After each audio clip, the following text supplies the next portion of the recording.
नमस्कार, हर हर महादेव।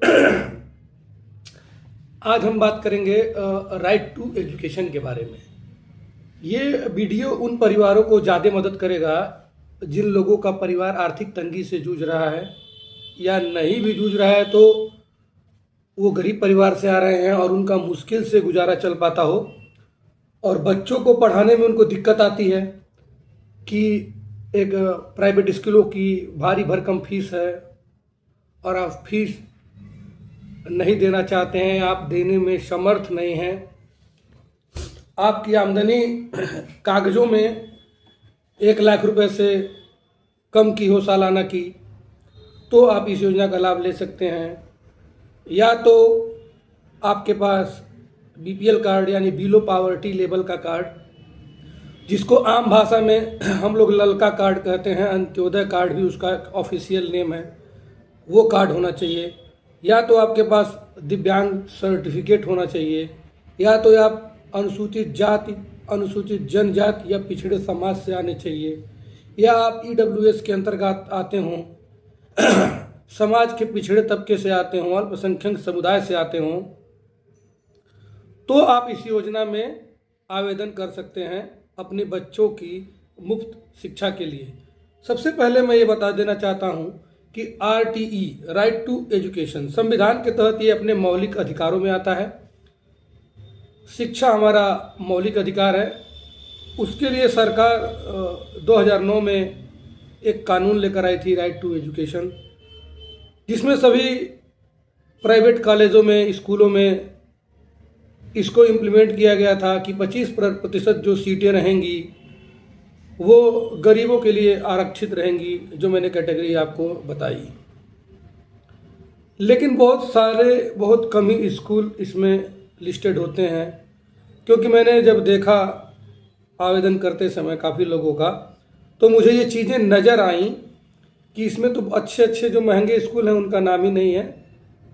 ये तो मैं आपको इसलिए बता रहा हूँ क्योंकि मेरे वीडियो में आपको जानकारी सही मिलती है, कुछ भी मैं छुपाता नहीं हूँ, भले उसको बोलने के लिए न अलाउड हो, लेकिन एक आम भाषा में मैं आपको समझाने का प्रयास करता हूँ। तो इसको अप्लाई करने के लिए हर साल इसका फॉर्म निकल जाता है जनवरी के आसपास। जनवरी, फरवरी, मार्च, अप्रैल तक इसकी प्रक्रिया चलती है। 3 चरणों में प्रक्रिया चलती है इसकी। आज का जो है जो मैं वीडियो बना रहा हूँ, इसका मतलब कल इसका आखिरी दिवस है, फिर इसका दूसरे स्टेप का, तीसरे स्टेप का फॉर्म खुलेगा। इसमें बहुत कम स्कूल होते हैं, लेकिन इसमें जो है कि फ़ायदा आपको ये मिलता है कि जो आपको फ़ीस देनी होती है वो फ़ीस आपको नहीं देनी होती है, आपके खाते में भी इसका अनुदान आता है और उससे आप उसकी फ़ीस का भुगतान करते हैं। इसमें बहुत सारे नियम हैं कि स्कूल ये भी नहीं कर सकता है कि आपके बच्चों को निकाल दे, ठीक है, कि मतलब ये इस कोटे से आ रहा है तो इसको निकाल दिया जाए। ऐसा भी स्कूल आपके साथ नहीं कर सकता है। अगर ऐसा स्कूल करता है तो उस पर एक्शन लिया जा सकता है। आयु की जो सीमा है, आपका बच्चा कम से कम 5 साल पूरा करके 6ठे वर्ष की आयु कंप्लीट कर लेना चाहिए। 6 से 14 वर्ष की आयु के सभी बच्चों के लिए निःशुल्क और अनिवार्य शिक्षा सुनिश्चित करता है यह राइट टू एजुकेशन। और इसका ऑनलाइन आवेदन जैसे ही आप गूगल में खोलेंगे तो बहुत ही सिंपल से आपको टाइप करना है RTE, राइट टू एजुकेशन का एक आ जाए RTE25 करके .gov.in करके एक वेबसाइट खुल जाएगी। RTE25.upsdc.gov.in की एक वेबसाइट खुल जाएगी। उस वेबसाइट पे आप अपना जाकर ये पूरा फॉर्म भर देंगे। फॉर्म भरने की जो प्रक्रिया है बहुत ही आसान है, बहुत मुश्किल नहीं है। मैं ऑनलाइन वाले भी अगर ये देख रहे हैं तो ये वीडियो ऑनलाइन वालों के लिए भी कारगर होगी, ठीक है। इसका सर्वर थोड़ा मिसबिहेव करता है, अच्छे से नहीं चलता है, तो हो सकता है पहली बार में हो जाए, नहीं हो तो 2-3 बार 4 बार आप लगातार प्रयास करेंगे तो ये फॉर्म आप आसानी से भर सकते हैं। आसानी से मतलब अगर आपकी भरने की इच्छा हो तो। इसमें जो है माता पिता का आधार कार्ड, बच्ची का जन्म प्रमाण पत्र अनिवार्य है, माता या पिता में से किसी एक का बैंक पासबुक अनिवार्य है, माता या पिता में से किसी एक का निवास प्रमाण पत्र अनिवार्य है, जाति प्रमाण पत्र अगर लागू होता है तो आप जाति आधारित इस पर लाभ लेना चाहते हैं तो जाति प्रमाण पत्र अनिवार्य है, आय अपनी कम दिखाकर या आय प्रमाण पत्र के द्वारा इसका लाभ लेना चाहते हैं तो आय प्रमाण पत्र अनिवार्य है। और अगर आप बीपीएल कार्ड धारक हैं तो आपको लाल राशन कार्ड की एक छाया प्रति इसमें लगानी पड़ेगी। और अब दिव्यांग हैं तो इसमें एक दिव्यांग प्रमाण पत्र आपको अपना लगाना पड़ेगा जो आप अपने बच्चे को एजुकेशन देना चाहते हैं।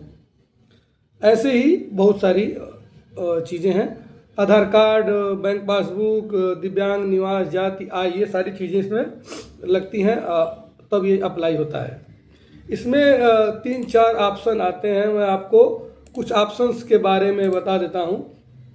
आवेदन करते समय इसमें रूरल और अर्बन देता है। अभी देखिए, जैसे मैं अभी आपको नहीं दिख रहा है लेकिन मैं इसमें कर रहा हूँ, तो देखिए जैसे गोरखपुर अगर मांग रहा है तो इसमें गोरखपुर में 2 तरह के ग्रामीण और शहरी क्षेत्र होते हैं।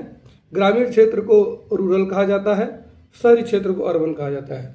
तो सबसे पहले हमको सेलेक्ट कर लेना है कि आप किस ग्रामीण क्षेत्र से आते हैं या शहरी क्षेत्र से आते हैं। अगर मैं देखिए रूरल में मैंने ये सेलेक्ट कर लिया और मैंने अगर बेलघाट ब्लॉक डाल दिया, गोरखपुर के बेलघाट ब्लॉक में मैं वर्तमान में रहता हूँ, तो अगर मैं बेलघाट ब्लॉक डालता हूँ, कहाँ गया बेलघाट, बेलघाट, ठीक है, बड़हलगंज बेलघाट, ठीक है। तो इसमें देखिए मान लीजिए मैंने बेलघाट डाला, बेलघाट मैंने ब्लॉक डाला, ग्राम पंचायत भी बेलघाट की बेलघाट में ही है, तो मैं बेलघाट भी डाल दे रहा हूँ। कहाँ गया बेलघाट?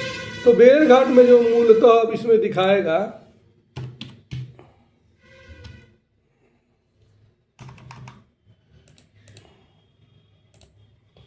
ठीक है, तो बेलघाट में बहुत कम ऐसे स्कूल आते हैं कि जो आरटीई के अंतर्गत चयनित हैं।